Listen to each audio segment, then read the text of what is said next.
Peoples, what's going on? I am Finesse, and this is the Indian Springfield Darkhorse.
All right, y'all, like I said, this is the Indian Springfield Darkhorse, and for whatever reason, I have not had this motorcycle on the channel.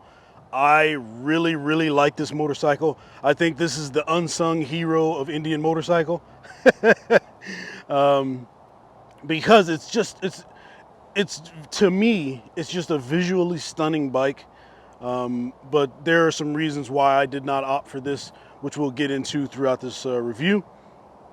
But if this isn't necessarily your cup of tea and you're still liking the Springfield look without all the tech and other things that you get in some of the other bikes, there is another version of this motorcycle, which is just the Indian Springfield.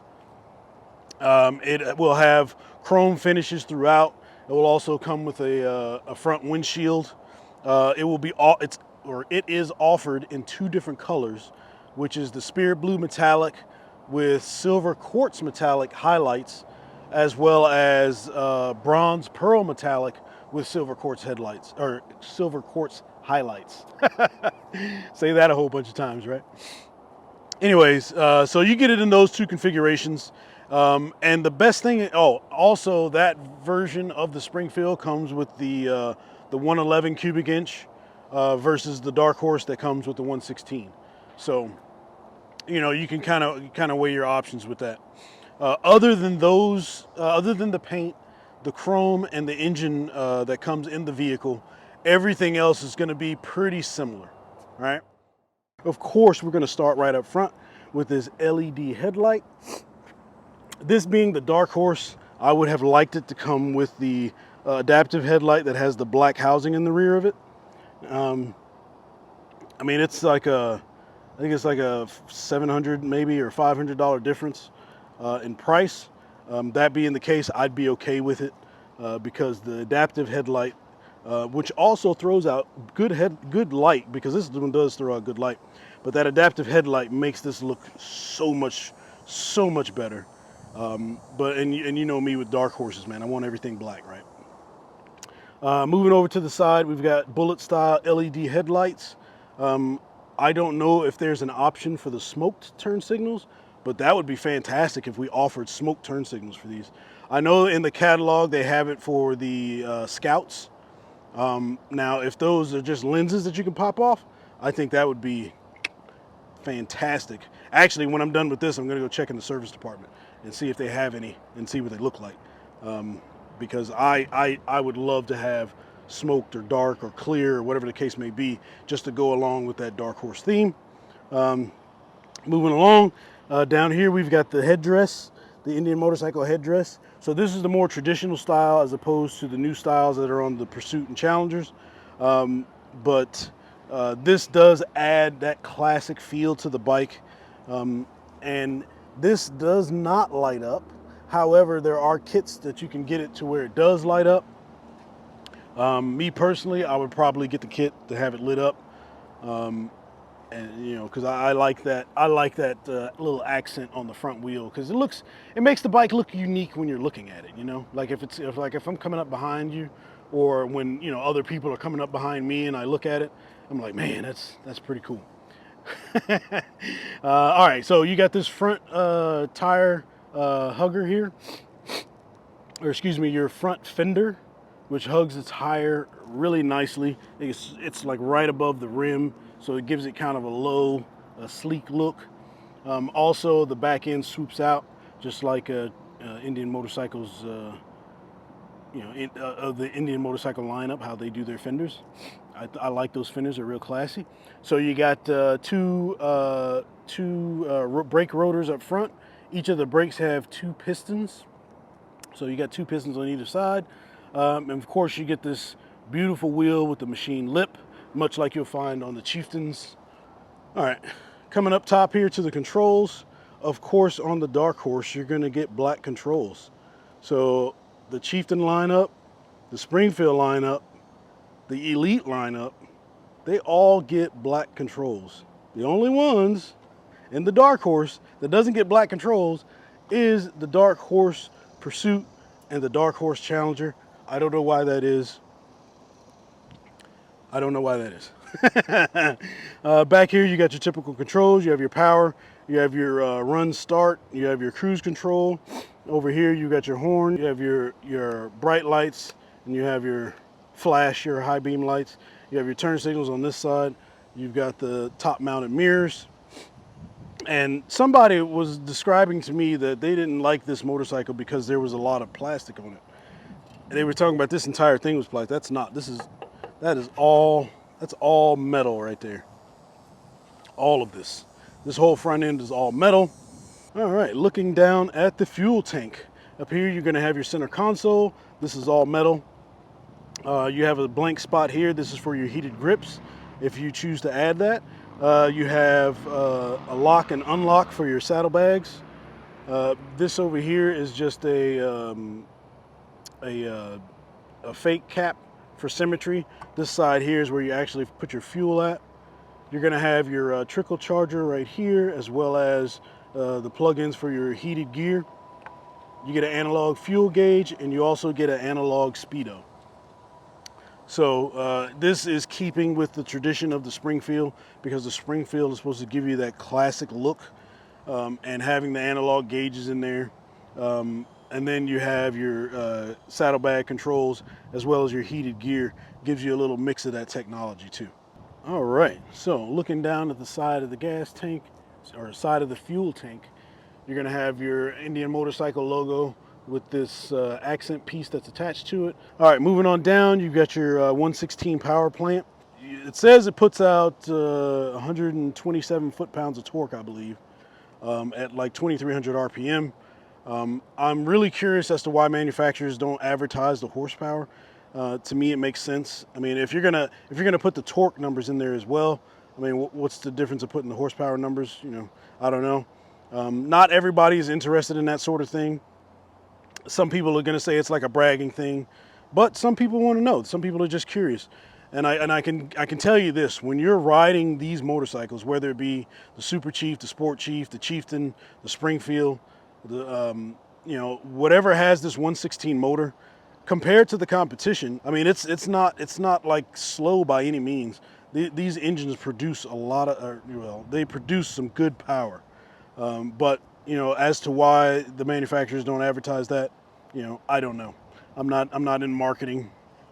Maybe they want to advertise the bigger number, whatever the case may be. But I would advertise both. Of course, down there, you're going to have your Indian motorcycle logo. You're going to have more of this black treatment because it's the Darkhorse. You get the black exhaust. Of course, you're going to have your new styled saddlebags.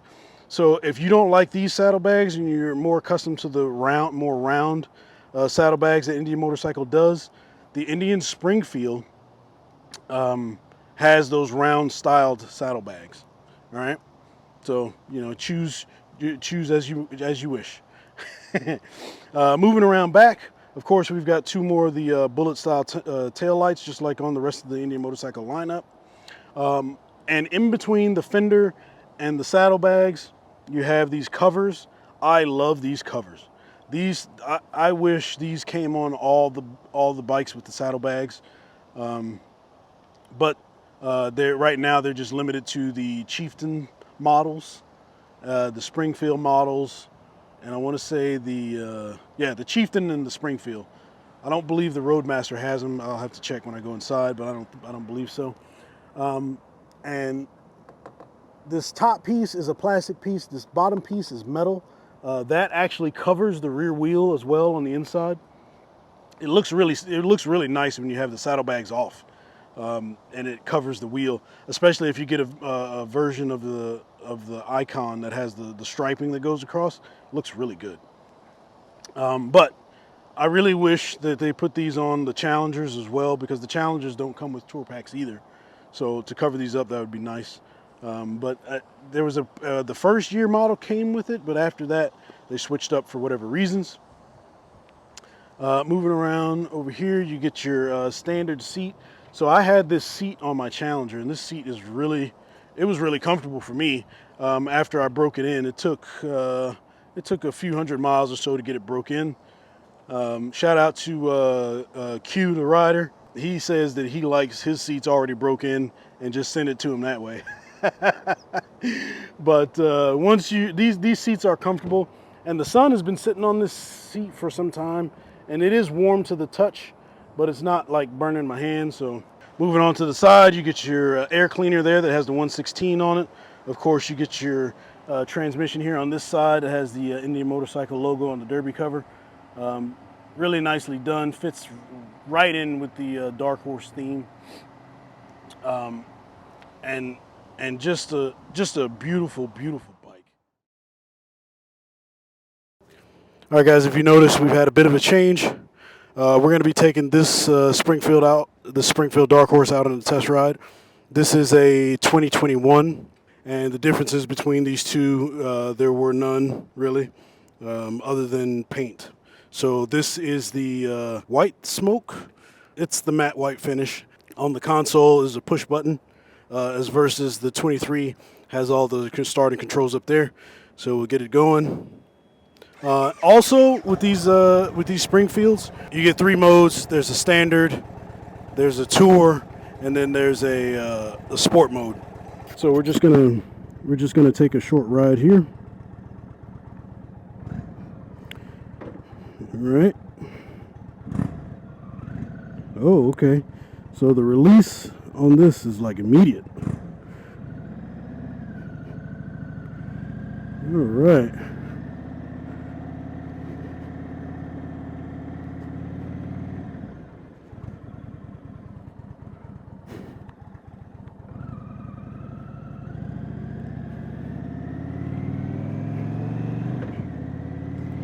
So like I said, guys, this engine is very, very peppy. It will definitely get you where it is that you need to go. No question.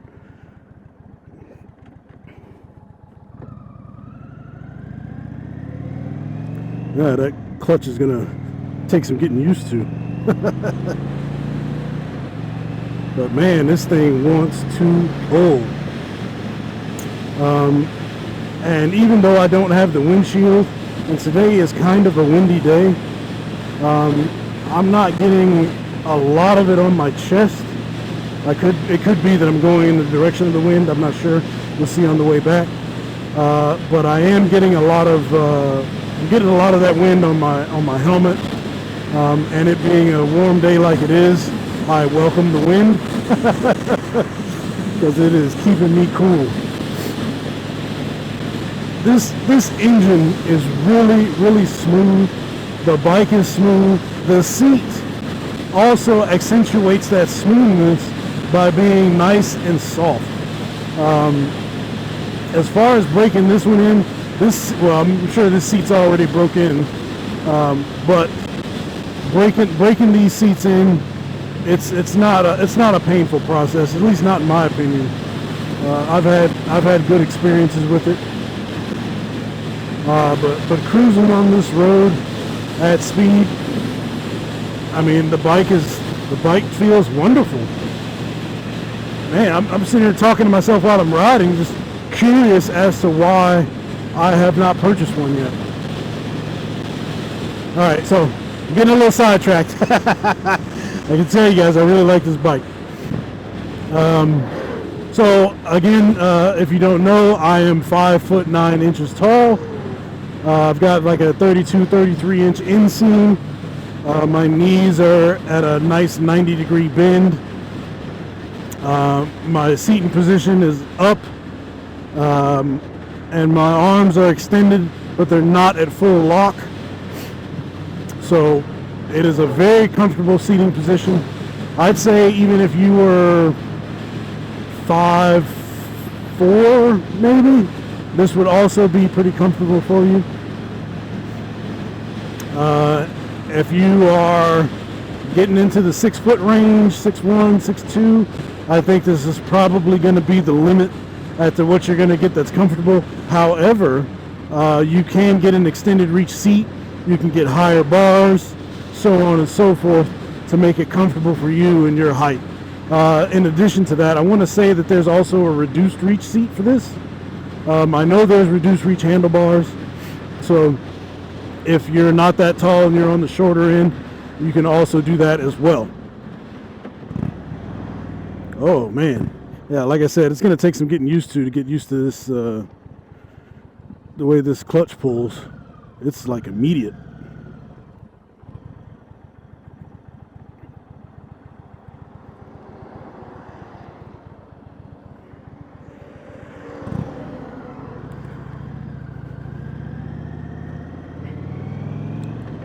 So to be honest, man, I don't even know if I would even change these handlebars.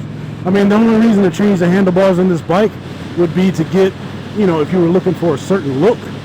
But as far as the way they feel right now, I mean, my arms are slightly down, and of course this is just a short ride. So if it was a longer ride, I could give you a better idea of it. But in its current position, the way it's riding and rolling right now, man, these bars are very comfortable. I like the way they look, and I mean this is a really plush ride. If I'm honest, I don't know if I was expecting this ride to be this comfortable, but this thing is comfortable. Man, you give me a backrest. Oh, it's on and cracking. Of course, we'd have to put some engine guards on there so I could put some highway pegs on. But as far as, you know, it being maneuverable, oh man, this thing is nice and nimble. I think with the subtraction of that front fairing, like you get on the Chieftain, the front end feels a lot lighter. There's not a lot of wind push on it. So when we first set out, I was going with the direction of the wind. Now I'm going against the wind, so I can feel it more on my body. I'm sure you can see through the camera. But man, this is a this is a really fun ride. I wish. Oh man, see, I'm spoiling myself. I'm gonna end up purchasing one of these. It's probably what's gonna happen. Oh, and this engine feels good. It feels really good. You have to shift kind of low in the range as opposed to the Challengers and Pursuits where they're higher up in the range. But this 116 engine, man, this 116 engine is really nice. You are not going to be disappointed with any bikes in this range. I really like this. Oh man, when we get back to the dealership, I might have to do some U-turns. Man, I think I got the feel for it. So if you see I'm constantly looking down, it's just because the little display there is telling me that it's the cylinder deactivation zone, and that is that's all that I'm looking at. Look at this. Look at this. This is easy. This is easy. Yeah, I really like this bike. So I'm wrapping up the video, and lo and behold, I walk inside, and right up front, they've got an Indian Springfield in the Spirit Blue metallic with the silver quartz metallic highlights. Man, I tell you, look at that chrome, man. There's something about that chrome that just really makes these bikes pop. Oh. Now, when you look at it online, I was kind of like, I don't know if I'm down with that blue. But man, you see it in person, man. This thing is really nice. And then of course to go along with that classic styling, you get more of a classically styled speedo, as well as your fuel gauge in there. And that is just a lot of chrome. Like I said, you get the 111 on this version of the Springfield. It's just a beautiful, beautiful bike. If I could sum this bike up in one word, it's fun. Man, I've been on these before. It was in a group setting, so you're constantly looking at people in front of you, behind you. You have all of those concerns. So it's kind of hard to really get into the bike. But on the little short trip that I took down the street here, this bike is it's so much fun. I felt very comfortable on it. The ride is very comparable to my Pursuit as far as the smoothness of it. The engine, like I said, is very peppy. You're not going to be disappointed with the feel of that engine. That 116 power plant is wonderful. And of course, like I said earlier, you put a set of slip-ons on this, man, it is going to change your life. Enough of that, man. I really appreciate you guys tuning in. I really appreciate the comments. So if you are looking at a Springfield or a Chieftain, what would you like to see? Do you want to see more tech? Do you want to see less tech? You just wanted to, do you want a key again? I mean, I don't know anybody that wants a key again, but but let me know down in the comments what you think about these bikes. If you own one, even better. If you're looking at it, what are your concerns? All right, everybody, that is going to do it for my review of the Indian Motorcycle Springfield Darkhorse. Ride every day, and most importantly, make sure you're enjoying it. Peace.